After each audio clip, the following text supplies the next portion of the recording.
Hi, good morning. Today I'm going to talk about competitive elimination, about competition. It's a very practical word in an ecosystem where animals and plants coexist. All the time they compete with one another for food and for water and for space. So, populations of animals are controlled by many factors. Natural selection is a broad term that describes one effect of these controls on populations. For example, one form of population control that can result in natural selection is competition. There are a number of essential resources upon which animals' lives depend. Whenever these resources are limited, animals are forced to compete for survival. Competition can be intraspecific between the same species or interspecific between different species. Since resources are rarely abundant in any given environment, competition can be fierce. Three sources that animals are likely to compete for are space, water, and food. So first, let us discuss about competing for space. The availability of space is a primary consideration in any habitat. The actual territory in which an animal lives is vitally important, since an animal's environment must be able to support the needs of each species. All animals must have enough room for feeding, reproducing, and exercise in order to live comfortably. Along with the amount of space, some animals require a particular terrain, such as the rat. A rat colony must have enough flat and fairly soft earth in which the animals can build elaborate tunnel systems. If the soil is too rocky, the rats cannot build their brooding dens and escape tunnels. Similarly, some birds require lot of open sky in which to perform their courtship flights. Without these elaborate flights, the birds do not become stimulated to reproduce. If the terrain does not permit the birds to move in wide open spaces, the birds' chances of successful reproduction in that habitat are reduced. Let us discuss about the second point, that is the competition for water. Another important resource that animals compete for is access to water. Most animals require a particular amount of water every day, which they may use as drinking water or to contribute to their overall health. In general, animals must maintain a certain moisture balance in order for their tissues to work properly.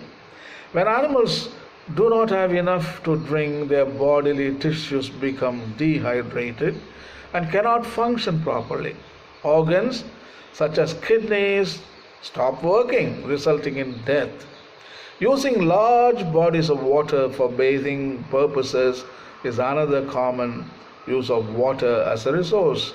For instance, overeating in elephants is a problem usually countered by cool baths in rivers or mud. When water becomes scarce in the dry season, competition between individual elephants or between elephants and other species can reach a dangerous peak. Finally, aquatic animals are especially vulnerable when the water level of their environment drops. Fish living in the shrinking rivers and streams are easy prey for birds when the waters become so shallow that they are easily seen.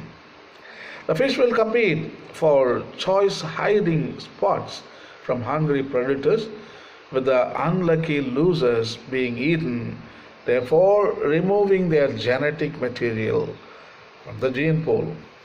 The third is competing for food. Food is one of the most basic resources over which individuals compete. In extreme cases where animals have gone for long periods without enough food to sustain them, individuals will compete, sometimes to the death, for mere scraps of food. Animals that practice a high level of parental care have to carefully balance finding enough food for both themselves and their offspring. When food is scarce, the parent may go for months without eating but will rarely risk their own death for the sake of their young. Usually, by the time the parent is in danger of starvation, the resources for the young will have already been exhausted and the young will have already died. The reason the parent allows its young to die is motivated by the parent's instinct to survive.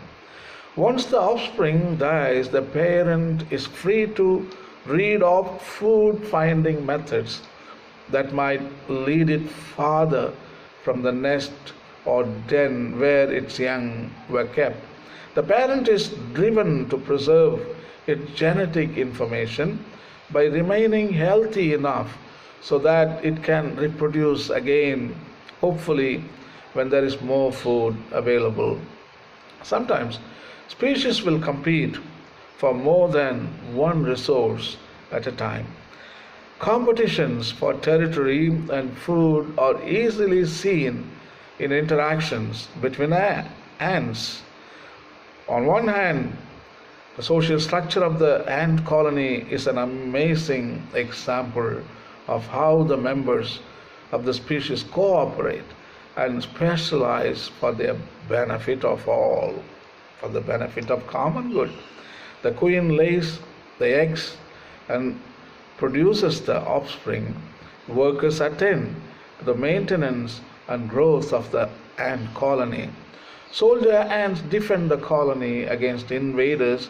The area around an ant colony, however, is often lacking in food after a few seasons of food gathering and resource use. Some colony members will forage beyond their usual boundaries and encounter ants from another colony.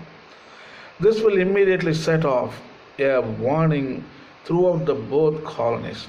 Soldiers and workers rush out of the two colonies to fight each other for the contested territory and food resources.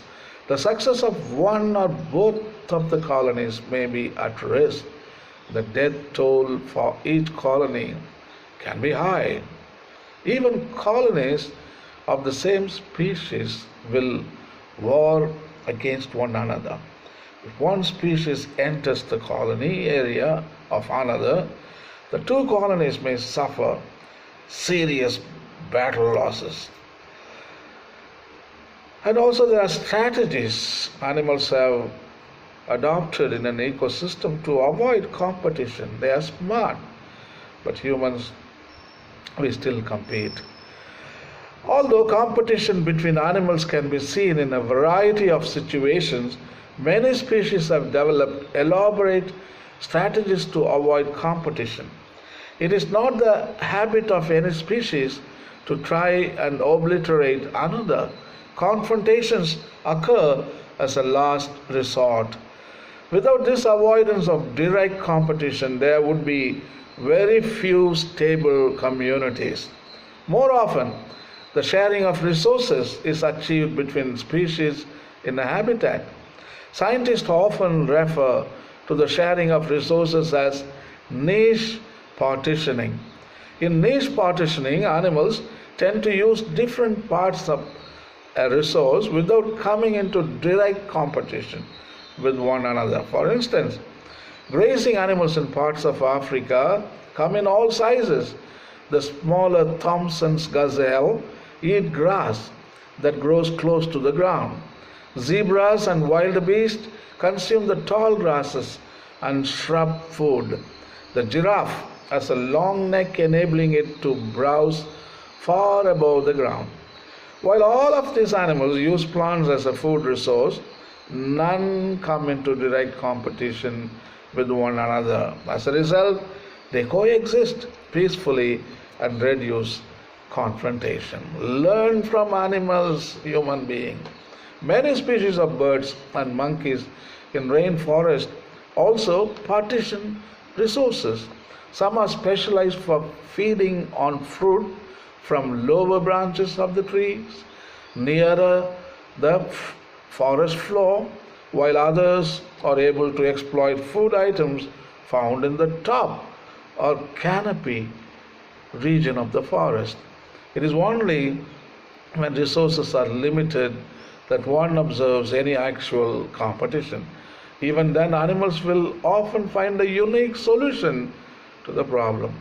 For example, barnacle colonies exist in competition with other animals for limited space on rocks and hard surfaces in the oceans, while the larvae are free swimming and float as part of the planktonic community throughout their juvenile stage. The adults need a firm surface to anchor and construct hard, permanent shells. From within these shells, they extend feathery feeding appendages that sweep food particles from the ocean currents.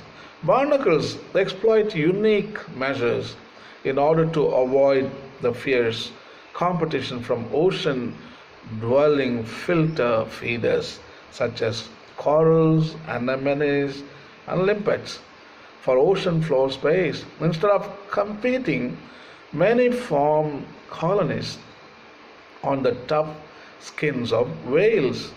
They hitchhike around the sea feeding on food suspended in the water surrounding the whale. It is very common to find whales with large colonies of barnacles on their snouts and jaws. Even ships are suitable landing places for the barnacle larvae. Barnacle colonies can become so large on the bottoms of ships that the ships must be removed from the water and the barnacles scraped off to keep the ship moving smoothly through the water. Ecological competition is a fascinating and varied topic in biology. Scientists are always discovering new ways in which animals compete with one another. Even more interesting is the way in which they reduce or eliminate competition. Humans can learn a great deal from how animals coexist with one another. That is the reason why Pope Francis in Laudato Si, in his recent encyclical on ecology and environment, asked people to learn from nature, from animals and plants, because they are doing something right, because they are existing 4.5 billion years, because they were doing right.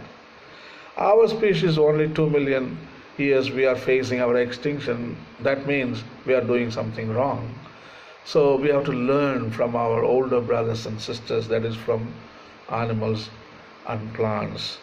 And it is not that we evangelize creation, that is over.